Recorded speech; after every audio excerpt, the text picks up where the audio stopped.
여행을 가보신 적이 있다면은 여행이 여러 가지 준비물이 많이 필요하다고 생각을 하실 겁니다. 여행에 필요한 준비물이 무엇이 있을까요? 여행에 필요한 준비물 많이 있을 겁니다. 뭐 모르는 곳을 간다고 한다면 지도를 볼 수도 있고요. 아니면 어떠한 이동수단으로 갈지 그 이동 교통편을 구할 티켓도 필요하겠죠. 여행이라는 곳은 한 곳에 머물러 있는 곳이 아니라 여러 가지 이동하다 보니까 그 지역에 내가 음식이 입에 맞는지 그것도 사전 조사를 좀 해보는 것도 필요할 수도 있습니다. 그런데 가장 여행에서 중요한 것은 바로 그 목적지가 어디냐 하는 것입니다.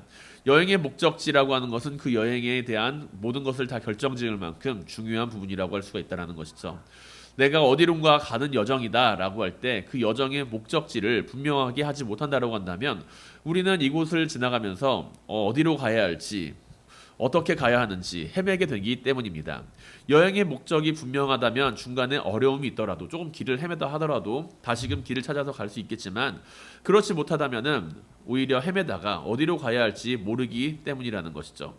그렇기 때문에 그 모래사장이나 해변에서 직진으로 쭉 걸어가고자 한다면은 깃발을 하나 꽂아놓고 거기까지 걸어가라고 이야기를 합니다. 그러면은 길을 그렇게 걸어간 사람과 그렇지 않고 그냥 멋대로 걸어간 사람과의 길을 보게 되면은 확실하게 목표를 찍어놓고 길을 걸어가는 사람이 직진으로 걸어가는 것을 볼 수 있다는 거죠. 우리는 이러한 것을 일상에서도 많이 경험합니다. 내가 목표가 있게 움직이는 것과 목표 없이 움직이는 것은 분명히 내가 걸어가는 길의 여정과 방향과 속도의 차이점을 가지게 되기 마련이라는 것이죠. 예전에 제가 자전거 여행을 간 적이 있습니다. 자전거 여행을 제가 예전에 좀 좋아해서 여러 군데 다녔었는데 하루는 이제 속초까지 자전거를 타고 속초까지 가는 여정이었어요. 속초까지 하루 만에 가는 여정이었는데 그 길은 이제 그렇게 어렵지는 않은 길이었습니다. 자전거 도로가 잘 나 있어서 그리고 이제 그 길만 쭉 따라가면 되는 길이었는데 그런데 그 당시에는 이제 스마트폰도 없고 나침반과 지도를 보면서 갔어요. 스마트폰이 나온 지 이제 겨우 뭐 한 15년 조금 넘나요? 그렇기 때문에 제가 그때는 그게 없었거든요. 그래서 그걸 갖다가 이제 스마트폰도 잘 작동하지 않았고 지도를 보고만 가야 하는 상황에서 주변에 무엇이 있는지 잘 보고 살피면서 가야 했다라는 거죠. 한번 길을 잘못 들으면은 다시금 돌아 나와야만 했습니다. 현재 지금 내가 길을 잃어버렸을 때 무엇을 해야 할까요? 내가 지금 길을 잃어버렸는데 스마트폰이 없다, 뭐가 없다라고 한다면 주변에 있는 지형 지물을 잘 봐야 됩니다. 여기 옆에 있는 간판이 뭔지, 지금 내가 걸어가고 있는 길이 몇 번 국도인지 그렇게 길을 잘 보고 나서 지도를 보면은 그제서야 비로소 내가 어디쯤 다시 돌아가야 된다라는 것을 알게 되기 때문이라는 것이죠. 그리고 내가 잘못 들었던 길까지 다시 돌아와서야 다시금 그 길을 확인하고 올바른 길로 돌아갔던 적도 있었습니다. 그리고 다시 올바른 길로 돌아가게 됐을 때 목적지에 도착할 수가 있었죠.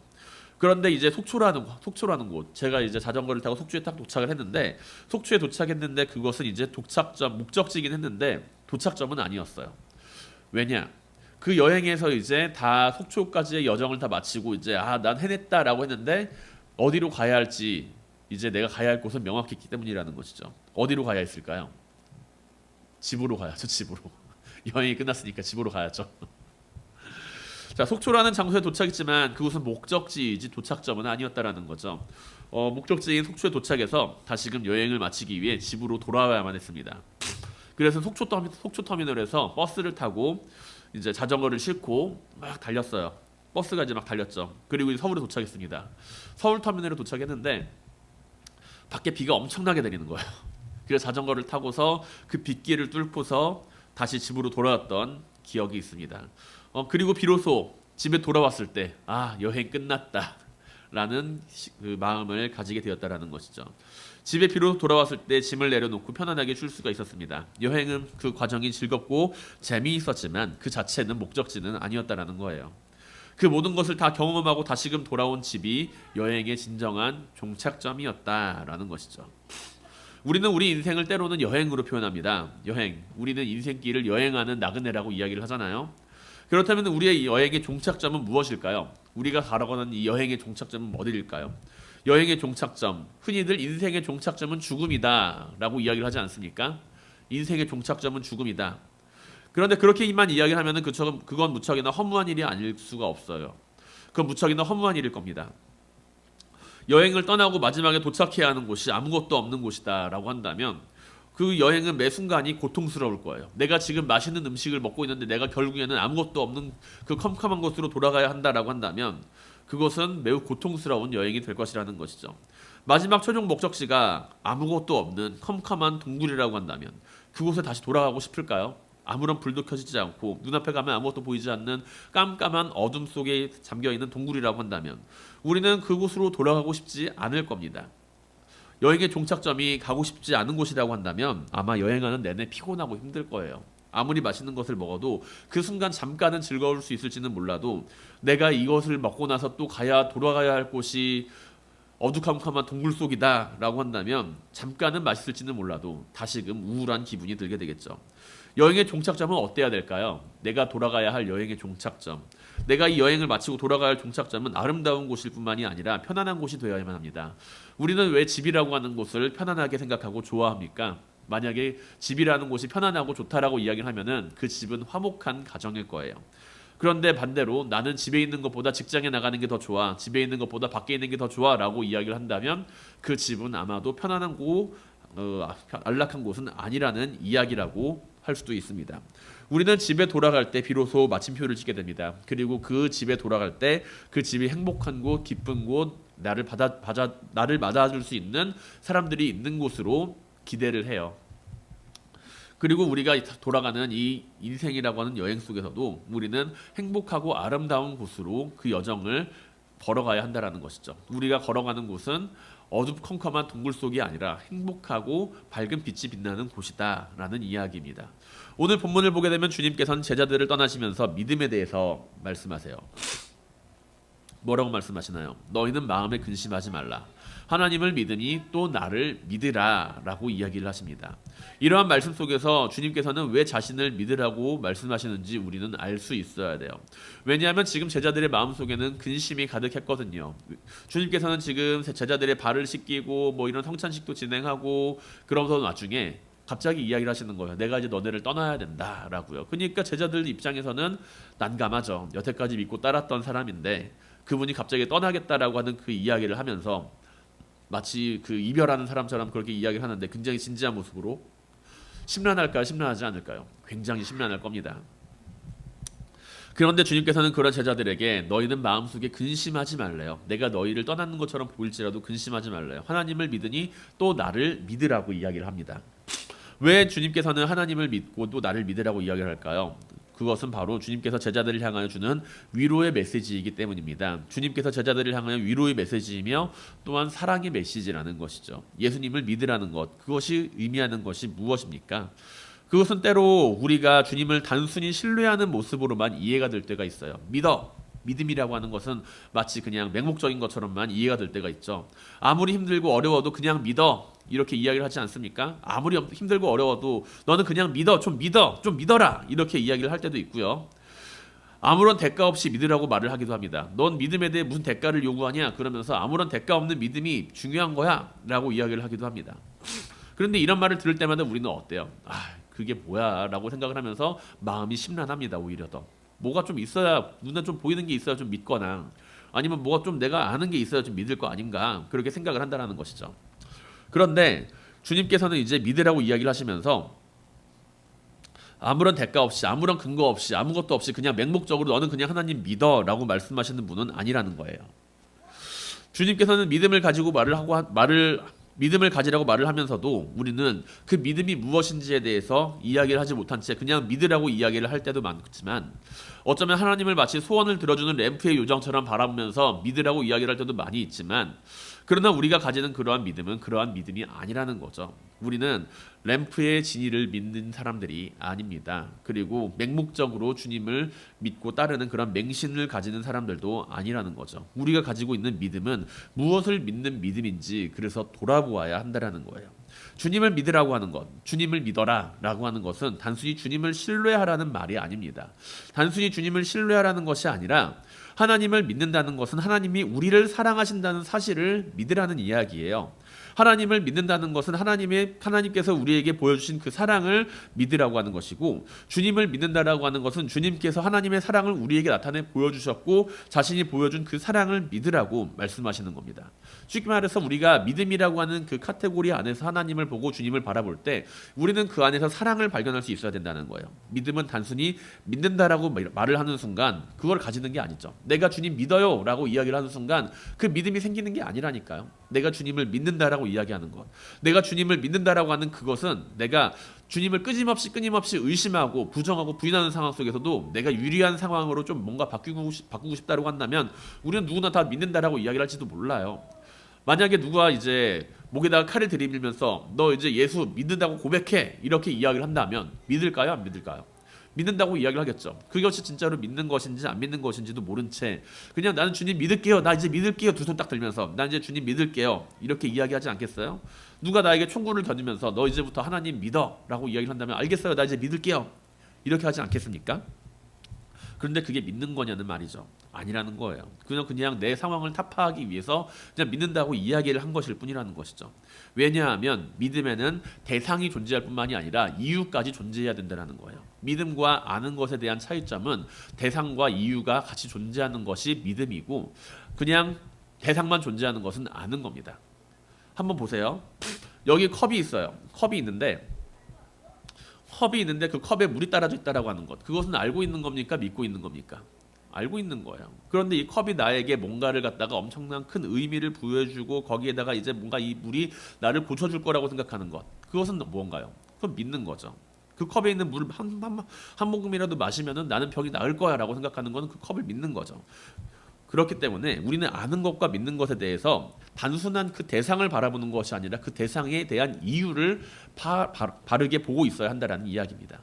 컵에 물이 들어있다라고 하는 것은 누구나 다 보면 알 수 있는 사실이에요. 그런데 그 컵에 물이 들어있는 것을 보면서 그것에 대한 이유를 알고 있는 것, 그것이 나에게 어떠한 영향을 끼칠 거라는 것에 대한 확실한 내용을 알고 있고 그 이유를 가지고 있는 사람은 그 물을 나는 내 몸을 치료할 물로 믿게 된다라는 거죠.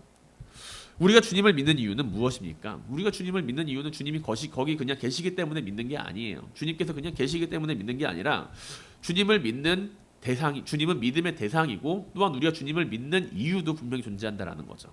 그 믿음의 이유가 바로 사랑이라는 거고요. 우리가 주님을 믿는 이유는 그분이 우리를 위해 길이 되어 주시고 우리를 아버지의 집으로 인도해 주시는 분이기 때문입니다. 주님께서는 제자들을 향하여서 나를 믿으라 라고 이야기를 하면서 맹목적인 믿음을 요구하지 않으세요. 주님께서는 제자들을 향하여 다음과 같이 말씀하십니다. 내 아버지의 집에 거할 곳이 많도다. 그렇지 않으면 너희에게 일러르으리라. 내가 너희를 위하여 거처를 예비하러 가노니 가서 너희를 위하여 거처를 예비하면 내가 다시 와서 너희를 내게로 영접하여 나 있는 곳에 너희도 있게 하리라 라는 것이죠. 뭐 이제 말씀이 좀 어렵게 보일 수 있는데 쉽게 말하면은 난 지금 너들 떠날 건데 내가 그냥 가는 게 아니라 다시 돌아올 거야. 내가 거기에다가 이제 내가 아버지한테 돌아갈 건데 거기에서 이제 너희가 있을 자리를 마련해 놓고 다시금 너희가 돌아올게. 그러니까 너희는 나를 믿고 있어 라는 이야기죠. 지금 주님께서 하시는 그 이야기를 하는데 핵심은 바로 주님께서 먼저 가시겠다라는 이야기예요.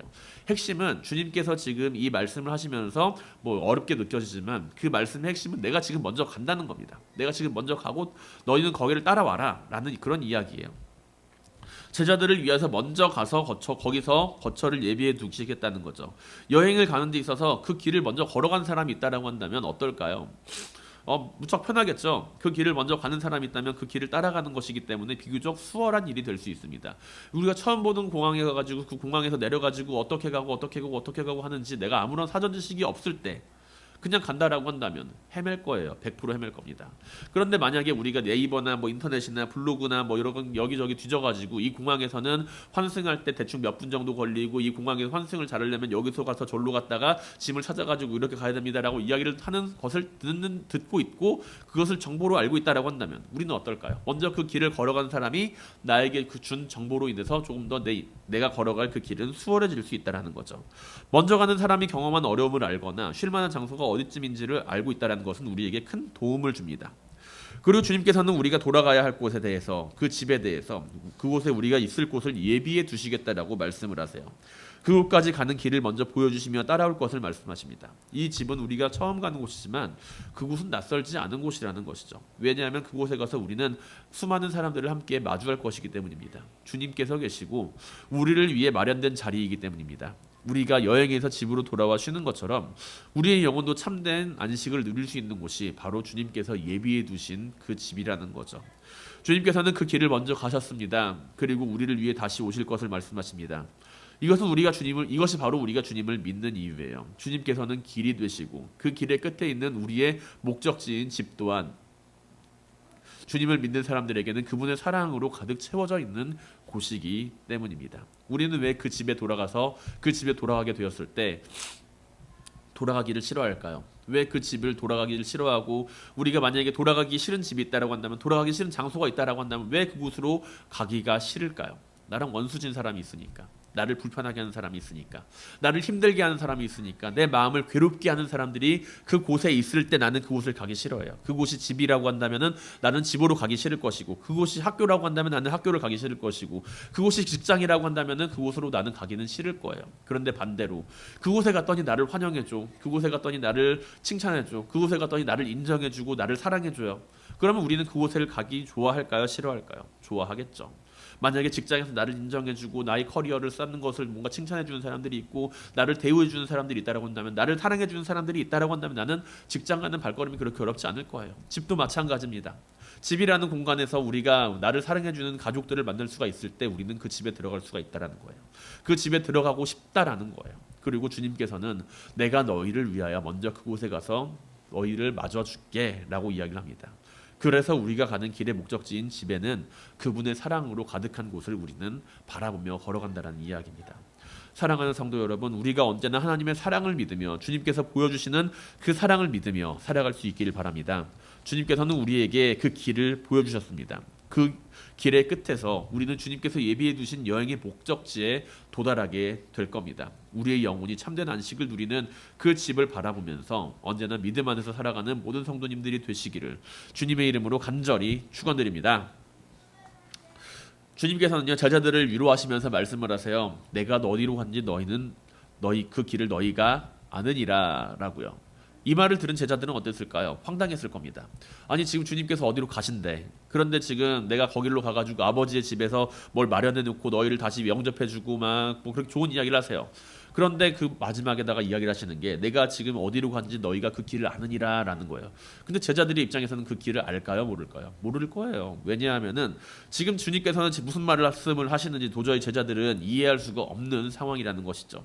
갑자기 주님께서 어디로 가겠다라고 하시고 머물 자리를 마련하겠다고 하시고, 그런데 이 말씀을 하는 가운데 누가 과연 주님께서 영원한 생명과 그 길에서 내가 너희를 데려가겠다라고 이야기를 그렇게 받아들일까요? 아마 아무도 없을 거예요. 그래서 다음 주에 보겠지만 도마라는 사람이 묻습니다.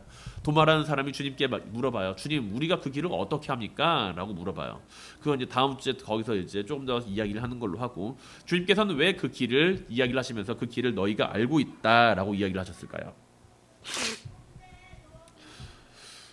주님께서 지금 하시는 그 말씀은요, 농담이 아닙니다. 농담이 아니었고 매우 진지한 상황이에요. 만약에 농담인 상황에서 그렇게 이야기를 했다라고 한다면 제자들은 사실 주님께서 또 농담하시네 라고 이야기를 했겠지만, 그런데 지금 주님께서는 매우 진지함의 연속, 세족식에서 성찬식에서 누군가 나를 배신할 거야 이야기를 하시면서 굉장히 진지한 그 레파토리를 타고 계시는데, 거기서 또 이제 너희는 내가 어디로 가는지 알 거야 이렇게 이야기를 하신다는 거죠.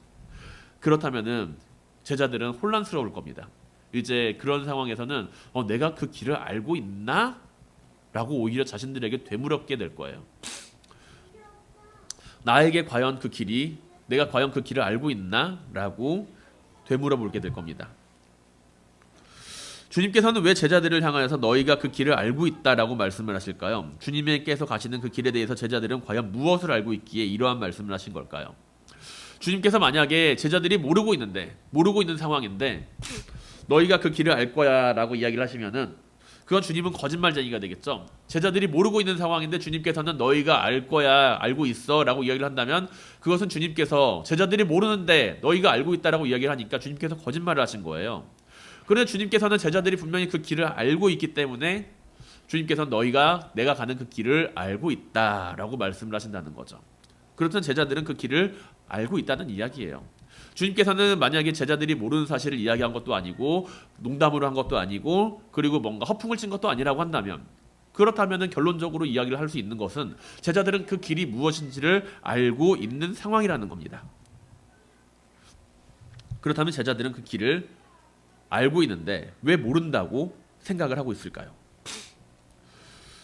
주님께서 제자들에게 이 이야기를 하신 이유는, 이 반대로 이야기를 하면은 굳이 왜 이 알고 있는 이 길에 대해서 주님께서는 다시금 이야기를 하시냐라는 관점으로 풀어볼 수가 있을 겁니다. 다시 말해 제자들은 그 길을 알고 있어요. 제자들은 주님께서 가시는 그 길을 알고 있습니다.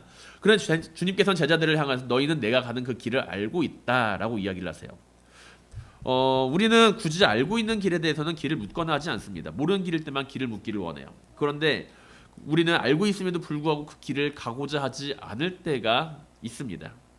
아이들에게 심부름을 보내면 한참이 지나도 돌아오지 않을 때가 있어요. 그때는 그 아이가 길을 잃어버렸기 때문에 안 돌아오는 걸까요? 아니라는 거죠. 딴 길로 샜어요. 딴 길로 새가지고 한참을 기다려도 오지 않는 거예요. 기다리다 못해가지고 나가서 보면은 놀이터에 가서 애들이랑 놀고 있다가 마트 가서 계란을 사오라고 했는데 친구들을 만나 노느라 까맣게 까먹고 엄마의 심부름을 잊어버리고 그냥 놀고만 있었던 거죠. 우리는 주님께서 우리에게 알고 있다라고 하는 그 부분에 대하여 제자들이 지금 주님이 죽으실 것을 나는 알고 있구나 그렇게 받아들이지는 않았다는 것을 염두에 두어야만 합니다. 주님께서 말씀하시는 알고 있다는 것이 하나님 품으로 돌아가는 것에 대한 의미가 아니라 길이라고 하는 부분에 대해서 우리가 좀 더 집중을 해서 본다면은, 우리가 주님께서 걸어가신 그 길에 대해서 너희는 그 길을 알고 있다라는 의미로 받아들일 수가 있다라는 거예요. 그 길에 대해서 우리는 그 주님께서 보여주신 그 길에 대해서 알고 있습니다. 알고 있어요. 분명히 알고 있어요. 하지만 그 길을 걸어가려고는 하지는 않아요. 왜 그럴까요? 주님께서 보여주시는 그 길이 믿을 수가 없으니까요. 사랑의 길에 대해서 우리는 알고 있습니다. 주님께서 보여주신 그 길, 처음부터 끝까지 주님께서는 쭉 보여주신 그 길은 하나님을 사랑하고 이웃을 사랑하는 그 길로 쭉 걸어가셨어요.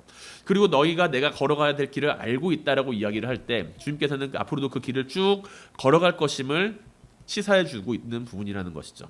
그리고 우리가 알고 있는 주님께서 보여주신 그 사랑의 길, 하나님을 사랑하고 이웃을 사랑하는 그 길은 누구나 다 알고 있는 모습입니다. 길을 가다가 유치원생을 붙잡고 물어보세요. 유치원생 붙잡고 물어봐서 너는 이웃을 사랑하는 게 옳다고 생각하니 아니면 이웃을 미워하는 게 옳다고 생각하니? 그러면은 모든 아이들이 다 대답할 겁니다. 이웃을 사랑하는 게 다 올바른 일이에요 라고요.